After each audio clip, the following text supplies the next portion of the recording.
What's going on, guys? Welcome back to Chalk Toys. Got a new one today. I've been after some Nylint stuff on eBay. I mentioned a couple videos ago I lost an auction on one that was really bad shape. This same configuration, but it was that green color. I think that's why it was a little more sought after. This one is actually really nice, and I got a really good deal on it for just a couple reasons.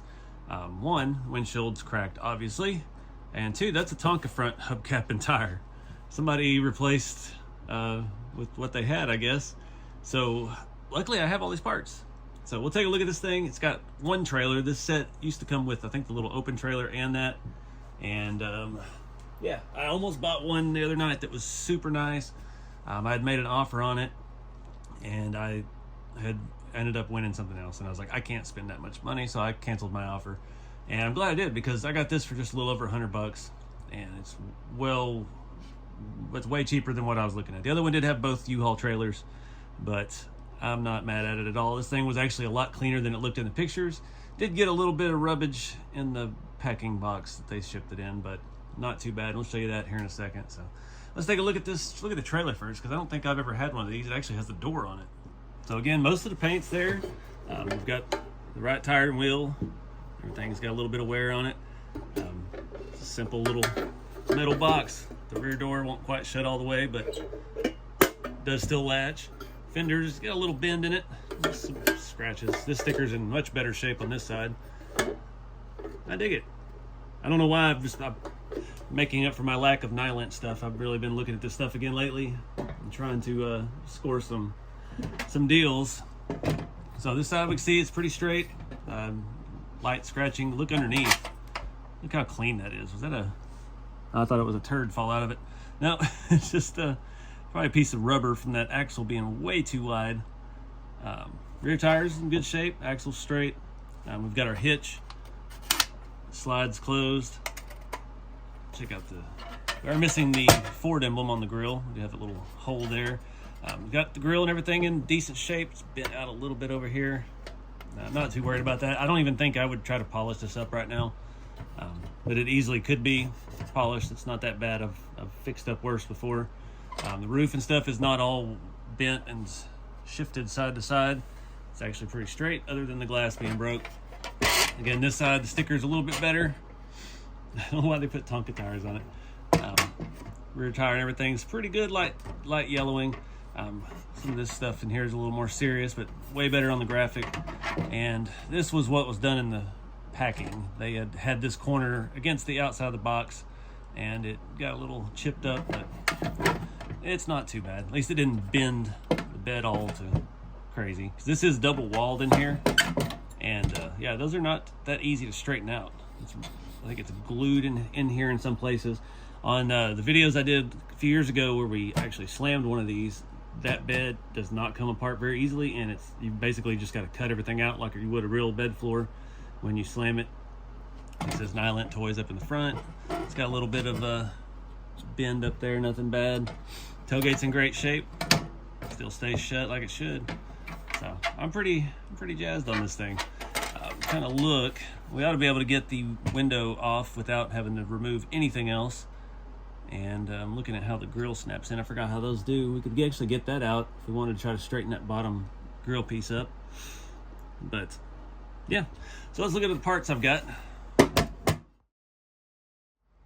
All right, so I have 2 axles and 2 wheels. It's gonna be fun to get one of those off of there, but these are the proper size. There are 2 different sides of the Ford caps. Slightly more yellowing than that, actually. I'm wondering if we could swap these to the trailer, and the trailer has a little bit more surface rust on it, but I don't know. I don't think it'll look bad. That one's got a little less yellowing. But yeah, I just gotta pull one of these apart. Probably have to use the vise for that. One thing I just noticed, the windows I've got here, I picked these up from Gasoline Alley, and that one's broke. It's got a big old scratch in it. Dang it. I did not see that inside that bag. Let me grab the other one I've got. That sucks. I don't think I can feel that on the inside. Oh man, that's cracked all the way through. Well, dang it. The thing I was going to point out is I think all the reproduction ones, they don't have the vent window molded into it. They will work between this and the later 60s Ford cabs that have the slanted A-pillar. So, dang it, that sucks. I wonder if it came like that. I didn't even pay enough attention when I got it. I'm gonna grab the other one real quick. All right, this one's better shape. Unfortunately, that sucks. So, same shape between the ears. Does have that one notch in it that this one does not feel like it has. But I bought one of these roofs with the window as a bundle, and it's the same glass it came with. The other one I just bought the glass separately, and that's the one that's got the big gouge in it. So let's see if we can pop this out. Remember, it looks like these slide forward one way or another here. All right, I was able to pry the back one out, leveraging off of the back of the cab. Should lift up and off now. Perfect. Let's see how this... Yep, that'll work. We just scratched the window with the A-pillar. All this stuff, I remember doing that before, so it's definitely something to look out for. That looks pretty good. I'm just going to wipe this down with some alcohol, clean up some of that dust in there. And yeah, it does have that line all the way through. It just has that extra little wing window mark. All right, this is pretty well diluted. I don't want to take any of the paint off here. I actually cleaned the printer with this earlier. I just wiped the whole thing down just a little bit.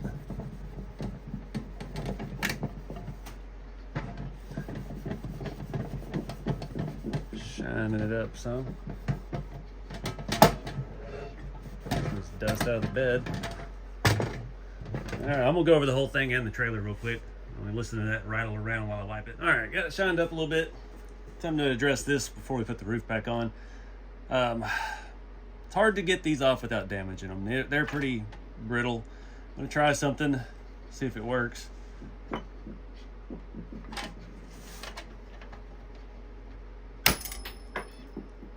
We shot it out. Yeah, it still chewed up the hubcap, dang it. Or the white wall, I mean. Oh, come on, meow. There's a washer in there and everything. Somebody put it on properly. It's pretty impressive. It's been on there a while for that to be as brittle as it was. There we go. So, yeah, it had a little bit of a burr left on it. Probably shouldn't have done that. Probably should have got the other side off first. Let me grab that cap. See if that'll snap back in there at all. And that stuff is hard as a rock. That's why one of the things I bought was another set of the white walls of reproductions, because back when I was doing this a lot in the early 2000s, you could soak them in, I'd soak them in Armor All. Spray them, saturate them, flip them, multiple coats, and you could get some of them to come back to life, but that was about 20 years ago, and I don't think that's the case these days. All right, so this has a burr on it that's not going to fit through our... It will. Axle tube. Just got to see if this is long enough. Let me put this in the vise, pull this tire out of here. I think it's going to work. I just pushed this one on. It went on a little bit further. I did totally forget to wipe the trailer down. I don't know. That's going to be... I don't know. Let's just see.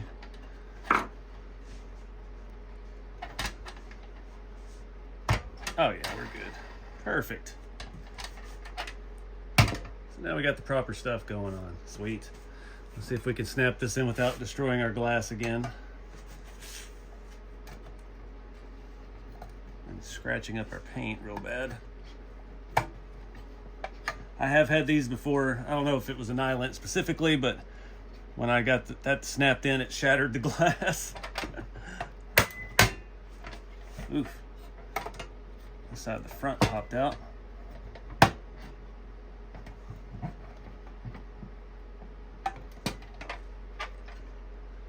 Alright, so far we're good on that side, but this side's not wanting to play ball. I get our front to pop into place. Alright, I got it back off. The pillars over here were a little bent. I bent the front ones out just so we don't scrape the glass taking it out. It's this corner that I'm worried about. It's got a little bump in it. I'm gonna try to tap that with my ball end of my hammer. See if we can't straighten that back out a little bit. It's not exactly the right shape for it, and it's the wrong side altogether.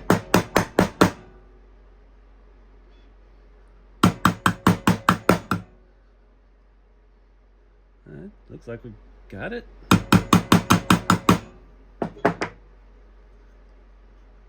This pillar needs a little tweaking over here.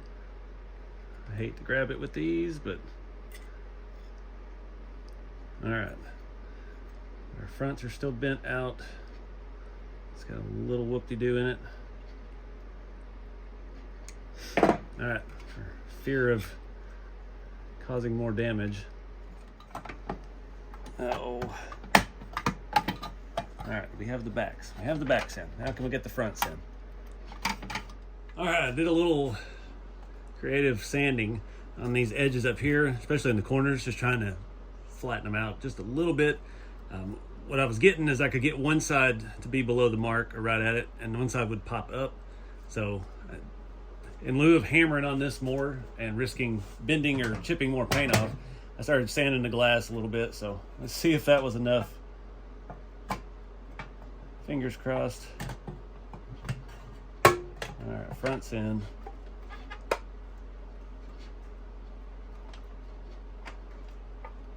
Glass in place, back's in, that side. This side is not. Oh my Lord, come on. You're right there. It's right there. All right, let me figure something out. All right, it's in. I don't know what to tell you. The trick was just hitting it. I held it. I walked over there, made it feel different than doing it over here. And I just bang right on that corner, popped right into place. Windshield made some sounds, but we don't have any cracks. I think our shaving a little bit here and there helped.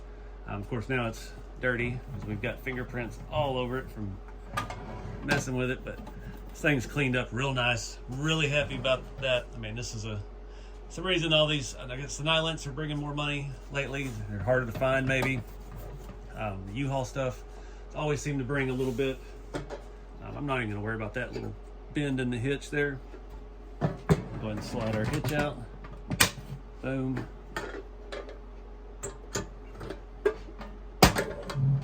Boom.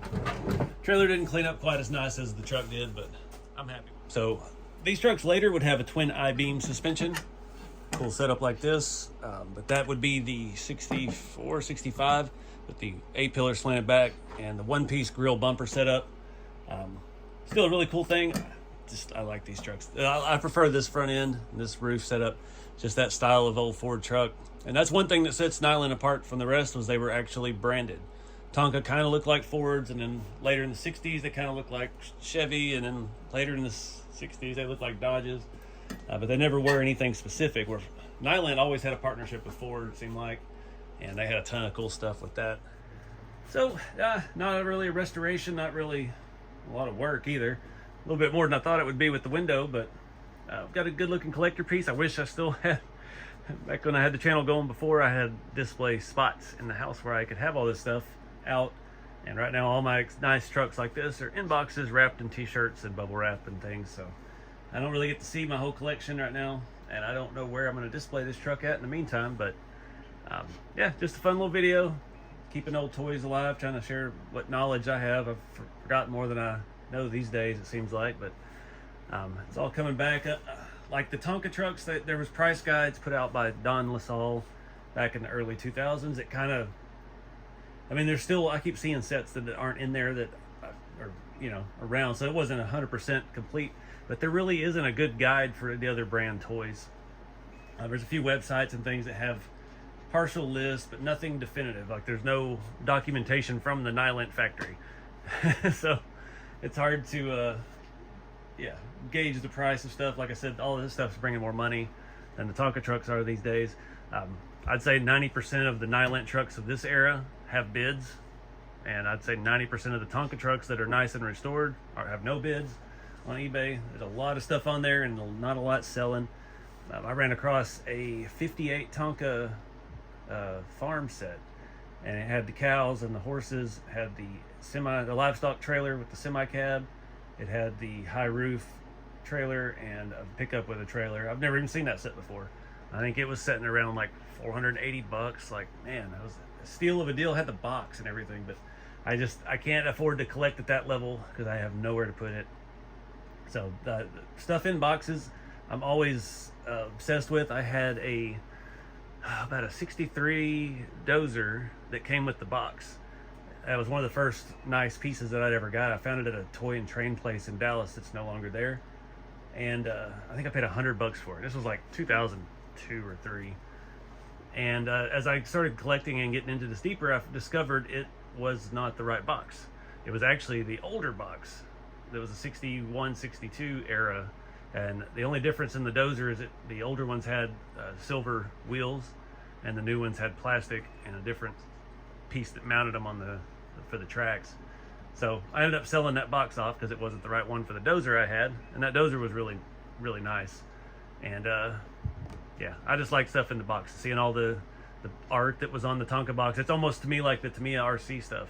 Like box art is like its own lore, and it's just cool to see how things were marketed and advertised back in the 50s and 60s. But anyways, guys, I appreciate y'all watching, and yeah, thanks for checking out this channel again. Trying to get the ball rolling, trying to get us back up to where we were. And yeah, I don't really have a catchphrase for this, I guess. In RC every day I say keep it scale. It's a different scale and different hobby, but yeah, it's good to always say chop them all, nothing sacred.